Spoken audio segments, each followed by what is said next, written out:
महाड पोलादपूर मतदारसंघाचे आमदार तथा महाराष्ट्र राज्याचे फलोत्पादन आणि रोजगार हमी मंत्री भरत गोगावले यांनी आज खारिवली मतदान केंद्रावर सहकुटुंब मतदानाचा हक्क बजावला। त्यांच्यासोबत त्यांची पत्नी आणि मुलगा हे सुद्धा उपस्थित होते।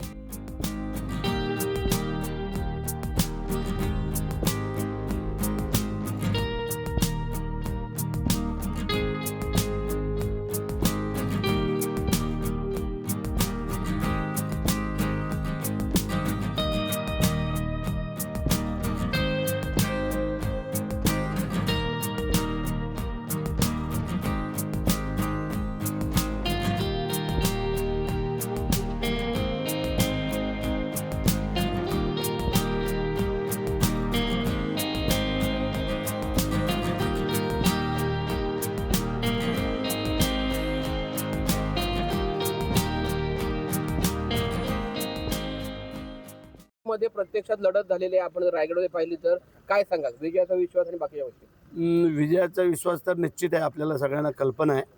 आज आम्ही सहकुटुंब मतदानाला आलो होतो, आपण पाहिलं चांगला उत्साह आहे, सगळीकडचा आढावाही आमचा चालू आहे आणि ठीक आहे। आता महायुतीमध्ये त्याने आमच्याशी युती नाही केली, परंतु आम्ही एकटे लढून जे काय आमचे सीट आहेत ते आम्ही निवडून आणू। तुमच्या कुटुंबातली दुसरी पिढी आता प्रत्यक्ष लोकप्रतिनिधी निवडणूक लढते।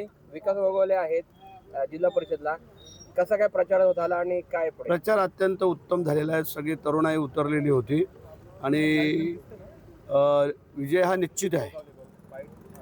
माझ्या या महाड मतदारसंघातील 9.5 जिल्हा परिषद आणि तेवढ्याच 19 पंचायत समित्या ह्या तर मागच्या वेळेला पण आपण पाहिलात, यावेळेला ह्या तर सगळे येतीलच, परंतु माणगावच्या पण 2 जिल्हा परिषद आमच्या एक्स्ट्रा आहेत, त्या पण आम्ही आणू।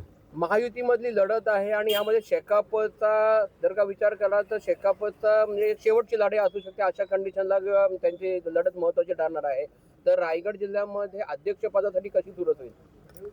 रायगड जिल्ह्यामध्ये अध्यक्षपदाची चुरस फार मोठी होईल असं वाटत नाही आहे, कारण निवडणूक झाल्यानंतर मग पुढचे काही गोष्टी ठरवता येतात, परंतु शेतकरी कामगार पक्ष आपण बोलताय त्याप्रमाणे फार मागे गेलेला आहे।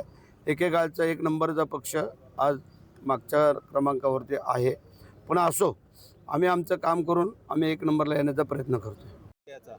नाही, विजय तर माझ्या मतदार बंधू बहिणी यांनी तर आधीच डिक्लेअर केलेला आहे, फक्त किती मतांनी होणार त्याची आम्ही या ठिकाणी उत्सुकतेने वाट पाहतोय आणि मला पूर्ण विश्वास आहे की नाते जिल्हा परिषद मतदारसंघातील माझी जनता ही निश्चितपणे मला जे येणाऱ्या पहिल्या जिल्हा परिषद मी लढतो त्यासाठी या ठिकाणी संधी देते। मंत्रीपुत्र म्हणून तुम्हाला कायम गोगावलेंचा मुलगा म्हणून कायम विरोध झालेला रायगड महाडमध्ये विरोधकांनी प्रचंड विरोध केला होता किंवा तुम्ही निवडणुकीला उभे राहून यासाठी प्रयत्न चालू होते। आता निवडणूक देखील प्रक्रिया सुरू झालेली आहे, कसं वाटतंय वातावरण? नाही, आनंदाचं वातावरण आहे आणि बऱ्याचशा लोकांनी देव पाण्यात बुडवून ठेवले होते, परंतु मी सांगितलं की माझा जनतेवरती न्यायदेवतेवरती पूर्ण विश्वास आहे आणि त्या ताकदीवरती मी ही निवडणूक या ठिकाणी लढतो आहे आणि जनता जनार्दन ही निश्चितपणे ज्या पद्धतीने भरत शेठला या ठिकाणी प्रेम दिलं आहे, माझ्या आईला 2 वेळेला जिल्हा परिषदला विश्वास दाखवून प्रेम दिलेला आहे, तसंच मलाही देखील जनता विश्वासाने प्रेम देईल। टाइम्स डिजिटलला लाईक करा, सबस्क्राईब करा, शेअर करा आणि बेल आयकॉन दाबायला विसरू नका। पाहत रहा टाइम्स डिजिटल।